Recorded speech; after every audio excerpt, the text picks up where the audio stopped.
Guys, আসসালামু আলাইকুম। আজকে জুমাবার তো নামাজের জন্য যাইতেছি। এবার নামাজের টাইম আছে মাত্র আর 15 মিনিট। তো 15 মিনিট আগে আমরা বাইরে হলাম। তো এখানে দেখতেছেন এই যে আমার সাথে প্রচুর লোক যাইতেছে নামাজে। তো আমরা নামাজ পড়তে যাইতেছি। তো সৌদি আরবে রিয়াদের তাপমাত্রা এখন বর্তমানে শীতের দিন, তারপরও তাপমাত্রা অনেকটাই বেশি। তো নামাজে যাইতেছি আমাদের বন্ধু বান্ধবের সাথে। আমি একা ভিডিও বানাইতেছি, তারা হাসতেছে কারণ নামাজের টাইম, নামাজ পড়তে যাইতেছি। তো এটা হাসিজনকই যেহেতু আমি ভিডিও বানাইতেছি।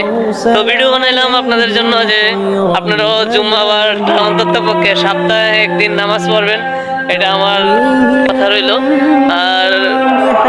আর প্রতিদিন পড়বার জন্য চেষ্টা করবেন, আর আমিও ইনশাল্লাহ প্রতিদিন পড়বার জন্য চেষ্টা করব। والتين والزيتون وطور سينين وهذا البلد الأمين لقد خلقنا الإنسان في أحسن تقويم